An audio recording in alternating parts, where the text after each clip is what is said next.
Estamos a vuelta en Capital Global, qué bueno que nos sigue acompañando. Sobre la realidad por la cual está atravesando Nicaragua, tuvimos oportunidad de charlar con el doctor Fausto Pretelín, especialista en asuntos internacionales, y esto fue parte de lo que nos dijo. Bueno, pues en 1990 el régimen sandinista de Daniel Ortega se ve obligado, uno, a presentarse a elecciones, se ve obligado además por la realidad internacional, el fin de la Guerra Fría, la caída del muro de Berlín, la desintegración de la Unión Soviética, se cae el paradigma, digamos, en el cual se habían apoyado durante muchísimos años para mantener el régimen. Se ve el gobierno de Daniel Ortega obligado a aceptar elecciones y después, porque las pierde, se ve obligado a entregar el poder a Violeta Chamorro, viuda, por cierto, de Pedro Joaquín Chamorro, periodista asesinado en la era de los Somoza. Entonces, importante este punto, ¿no? Sí, es una época en donde está la decepción, ¿no?, de lo que fue la posible esperanza después de la caída del muro en Centroamérica. Está la decepción de la propia democracia, o la falsedad o la falta de poder y de astucia que tuvo Violeta. Y en ese sentido creo que, repito, yo creo que Ortega vio la oportunidad de poder regresar al poder, ¿no? Es decir, eso fue un elemento importante.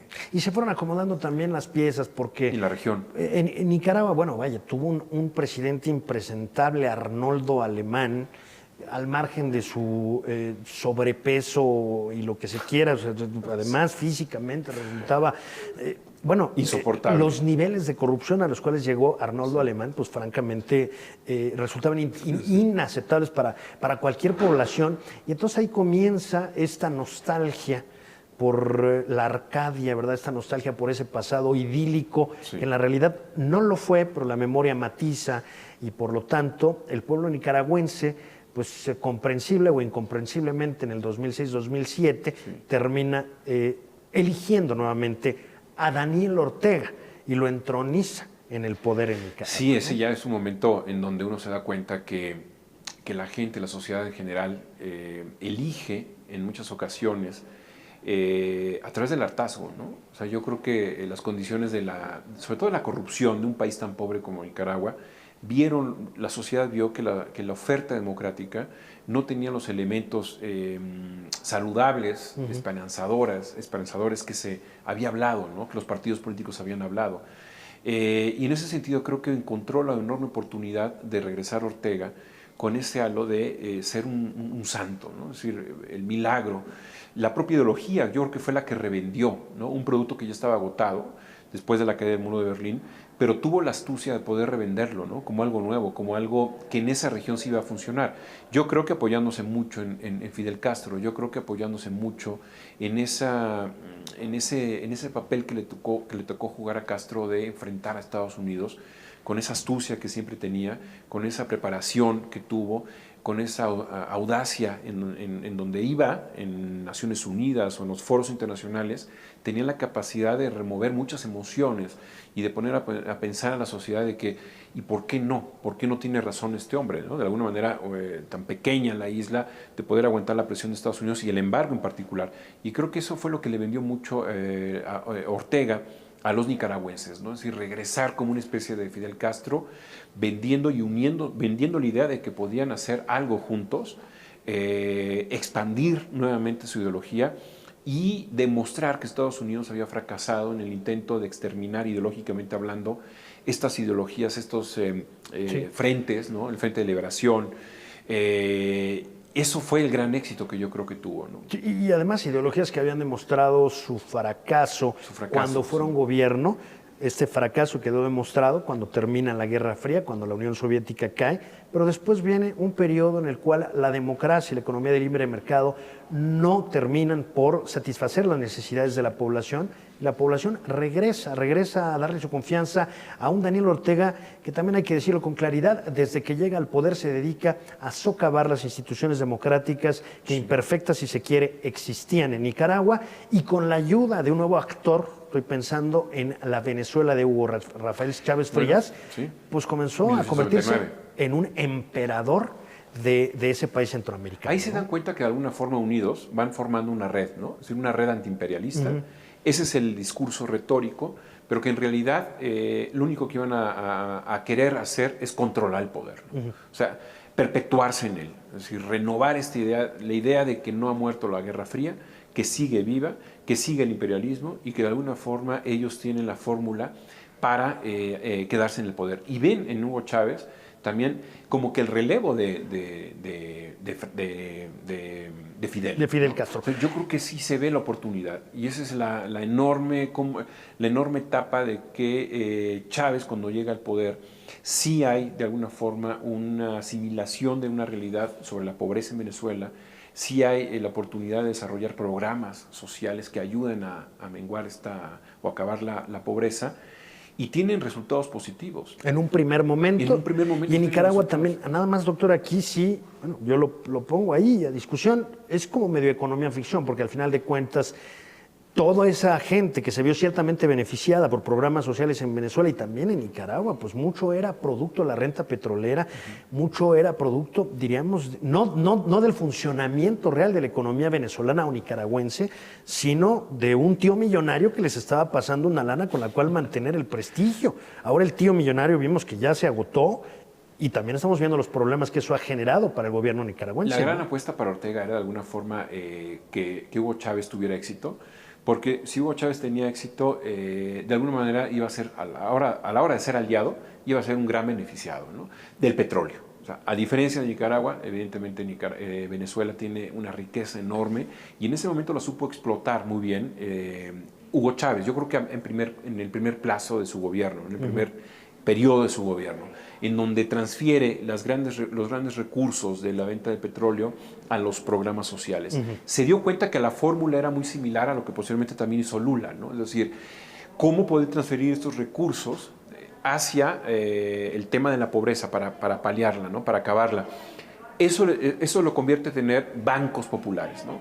Bancos de apoyo, bancos de populismo, ¿no? Se van dando cuenta que esos discursos van sembrando, van teniendo éxito, van cosechando votos. Entonces la fórmula es explotar estos recursos naturales, transferirlos a una demografía, a un segmento de la demografía más desprotegida, y esa demografía se los va a regresar a través de los votos. Esa es la enorme, yo creo que fórmula matemática que obtiene Hugo Chávez y que de alguna manera, a diferencia de Fidel Castro, que se va secando, se va quedando aislado, se va quedando fuera de la órbita de la ya Rusia, ¿no? Porque la Rusia también se enfrenta a problemas económicos que tiene que desinvertir infraestructura dentro de la isla.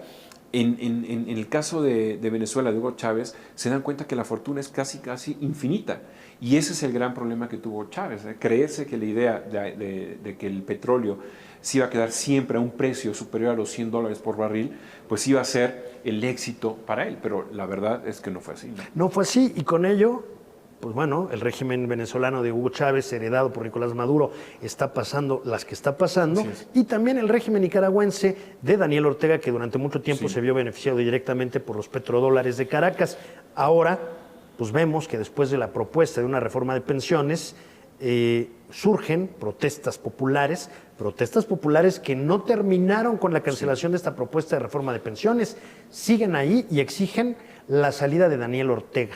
Aquí la pregunta en todo caso sería, ¿qué no esta trayectoria vivencial de Daniel Ortega no empezó queriendo sacar del poder a un dictador sanguinario, que perseguía a la oposición, intolerante y que monopolizaba el poder en Nicaragua, que era Anastasio Somoza? Sí. O sea, ¿qué sucedió? Porque yo lo veo muy similar a aquel contra el que luchó a Daniel Ortega, ¿no? El poder es una adicción, ¿no? Es una droga. Y evidentemente cuando más se está sentado en él, más adicción tiene. Yo creo que antes del tema de las pensiones, de la reforma de pensiones, hay dos elementos importantes en Nicaragua que a la sociedad no les gusta. El primero de ellos es que Ortega instaló Wi-Fi en algunas de las plazas de Managua y se dio cuenta, porque él lo controla todo, que los jóvenes los empezaban a criticar a través de las redes sociales. Entonces dijo, a ver, si yo estoy dando el Wi-Fi, yo estoy dando internet y esto se traduce en una agresión hacia mí, pues la lógica de un dictador es desconectar internet. Eso fue la primera llamada de atención que tienen los nicaragüenses sobre el Ortega de hoy, ¿no? Es decir, ¿por qué nos quiere controlar Internet? Ha llegado el momento en donde ellos han pensado en desconectar Twitter, desconectar Facebook, porque se convierten en enemigos potenciales, bueno, no potenciales, sino reales. ¿No? Del momento. Esa fue la primera crisis que tuvo no hace mucho tiempo. La segunda crisis fue un incendio que hubo en el campo que devoró miles de hectáreas y que de alguna forma la reacción que tuvo Ortega ante ese incendio fue, por no decirla mediocre, timorata y tardía. Eso también enojó mucho a los nicaragüenses. Y el tercer periodo, el tercer episodio, es lo que tú mencionas de una reforma de pensiones, que aun cuando salen los ancianos a las calles a protestar, hay muertes, hay francotiradores.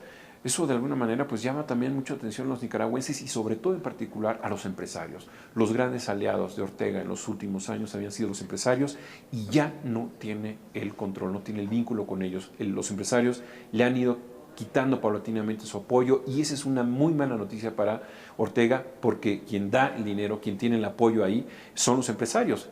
Otro factor importante, los obispos, ¿no? Y Nicaragua es un país excesivamente, bueno, es muy católico.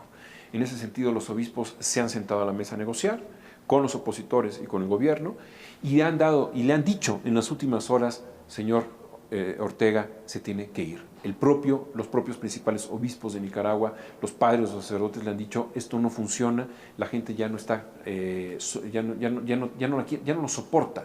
Entonces son varios elementos que se están concatenando, que están haciendo en este junio del 2018 un momento difícil desde abril, ¿no? de este año a la fecha. Yo diría que desde todo lo que va del año, lo que simboliza mucho esta caída de apoyo a Ortega son cómo los jóvenes empiezan a destruir los árboles de la vida que su esposa mandó a poner. Sí, Rosario Murillo, la vicepresidenta. Espantosos y que son carísimos. Y bueno, por una idea, no sé, trasnochada de esta señora, los fue instalando por toda Managua. Bueno, los jóvenes a la hora de tirarlos significa en realidad que quieren tirar a Ortega. Los árboles de la vida, estos que cuestan $20,000 cada uno, además, exactamente. En un país, uno de los más pobres del hemisferio.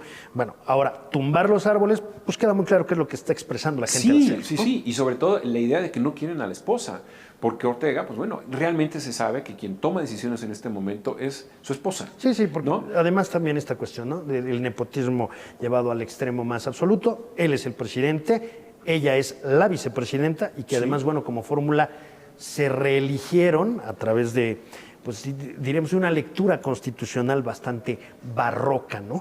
Sí, exactamente. A raíz, si tú recuerdas, de una demanda, de un tema sexual que tuvo una de las hijas de la señora en contra de Ortega, yo creo que ahí fue cuando empiezan a la señora, a la esposa, a controlar totalmente al esposo, ¿no? Es decir, son cosas grotescas, ¿no? Estar hablando de la vida íntima y la vida, pero al fin de cuentas son personajes populares, ¿no? Lo cual son sujetos al escrutinio público. Sabido es que Soy la América se llama, la hija que adoptó Daniel Ortega, hija biológica de Rosario Murillo, la vicepresidenta de Nicaragua. Eso fue un caso y que pues está la acusación ahí de que fue abusada sexualmente por parte del presidente Daniel Ortega. Exactamente. Yo creo que esas son cosas grotescas, pero que a fin de cuentas se traducen desde la alcoba de ellos en la cesión de poder, ¿no? En cómo tú debes de hacer lo que yo te estoy diciendo, porque dice la esposa a él, porque te tengo controlado. Te tengo controlado. De otra manera, si retiro mi apoyo, te puedes caer. Ahora, ¿algún pronóstico, doctor? Yo creo que esto va a terminar. O sea, va a terminar mal para Ortega, va a terminar mal para Nicaragua, porque la experiencia de los últimos años con Nicolás Maduro, en los últimos meses, es aguanta, compra tiempo y de alguna manera se va deteriorando el país, pero también a la oposición. Ortega tumbó a la oposición hace un par de años en el Congreso, lo desbarató a la oposición, y quien no conciba a Ortega como un dictador, pues no sabe lo que está diciendo, ¿no? Yo creo que me parece que hizo mal en la OEA, el secretario general de la OEA, en no entrarle a fondo en la última asamblea al tema de Nicaragua. Yo creo que está obsesionado por el tema de Venezuela y de manera injusta dejó a un lado el tema de Nicaragua. Creo que también nuestro canciller Videgaray le faltó más vigorosidad en su discurso ante la asamblea en contra de Nicaragua. Sí lo hizo el subsecretario un día después, pero en realidad sí se tenía que tomar una decisión fuerte porque no se puede permitir que los paramilitares, que francotiradores estén violentando a la juventud, ¿no? Está disparando, muertos, más de 120 muertos desde abril pasado, lo cual no habla nada bien. Yo creo, mi pronóstico es que una vez que los empresarios están quitando ya el apoyo a Ortega, seguramente en pocos meses tendrá que haber cambio, reflexión, oxígeno sobre lo que puede llegar a venir. A nadie le cabe la menor duda de que son necesarios cambios profundos en el régimen nicaragüense para que en ese sufrido país centroamericano florezca de una buena vez una auténtica democracia y de una vez por todas se ponga fin a la tradición autocrática que tristemente le ha caracterizado a lo largo de su historia. Esto fue Capital Global, le agradezco haberme acompañado, mi nombre es René Palacios, pásela extraordinariamente bien.